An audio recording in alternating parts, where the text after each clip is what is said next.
All right, before you start house hunting in North Carolina, stop, take a deep breath. There are some things that you need to know before you buy, or you could end up in a money pit dealing with surprise expenses you weren't planning on, or even breaking some serious rules without realizing it. As a licensed real estate broker and owner of Tar Heel Premier Properties, I am Stacy Ball, and my job is to help you avoid the mistakes I see buyers make all the time. So let's get into it.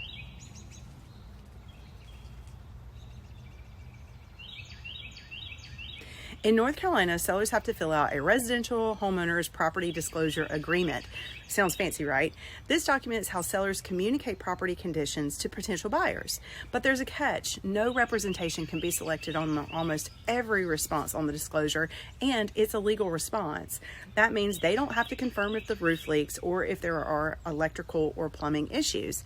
What no response is really intended to be used for is to disclose if you haven't lived in the residence and you don't know the answer. Maybe it's a family member's home willed to you, or maybe it's only owned as an investment property. However, no response is a real thing, and property owners can select the box for many of the questions.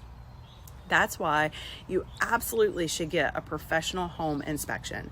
For a few $100s, it is worth the price of gold. Don't go on the seller's word, trust an expert. And remember, I am a licensed real estate broker. I can guide you through the process, but I am not a home inspector. I can, however, put you in contact with great vendors that I trust and use. You think you're just buying a house, but surprise, you might also be buying into an HOA dictatorship. Some HOAs are great, keeping the neighborhood looking sharp. Others, they'll fine you if the grass is a ½ inch too long, or if you park your car in the wrong spot for only 5 minutes. That's a true story. Before you fall in love with the home, ask for the HOA documents and fees. Know what you're signing up for before you make an offer on the property, because you could end up signing up for rules you weren't aware of. Maybe you have an RV and want to park it in the driveway. You better check to make sure that that's allowed, or you could find yourself either having to pay a new storage fee or, even worse, having to put it up for sale. Some HOAs require a transfer of ownership fee, so know what that is, because you could become using that as some leverage in your negotiation discussions. One of the biggest questions I get asked is about owning certain animals. Make sure those HOA documents have been reviewed carefully, because some HOAs do not allow chickens. Others may have animal restrictions, including certain dog breeds.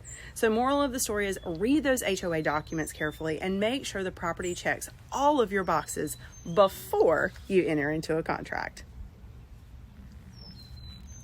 Everyone talks about down payments, but what about closing costs? In North Carolina, you're looking at 2 to 5% of the home's price in extra fees. This fee will, of course, vary based on lender and buyer qualifications, and that fee includes lender fees, attorney fees, yes, we use those here in North Carolina, title insurance, and more.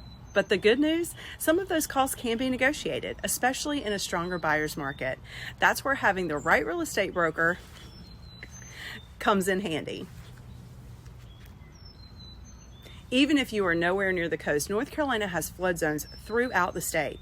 Some areas require flood insurance, which can add to your monthly payment. Not to mention, home insurance in general is going up everywhere due to storms, wildfires, and market shifts. But you can put in an offer, check the FEMA flood maps, and get insurance quotes up front. This is one of those things that can either make or break your budget. The age-old question, new construction or rehome sale? Do you want that fresh new smell of home, or something that's got a little history and charm to it? With new construction, some benefits are often that you'll have fewer repair costs, builder warranties, and modern designs, but watch out for those hidden upgrade costs or potential delays.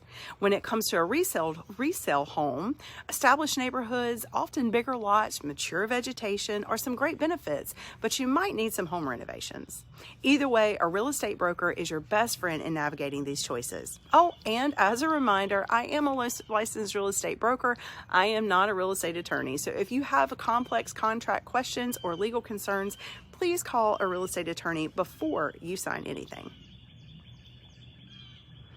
All right, so now you know the 5 biggest things to watch out for before buying a home in North Carolina.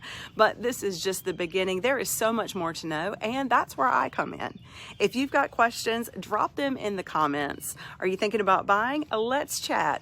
My info is in the description, and of course, don't forget to like, subscribe, and hit that notification bell so you don't miss out on more tips from Tar Heel Premier Properties, your game plan for success.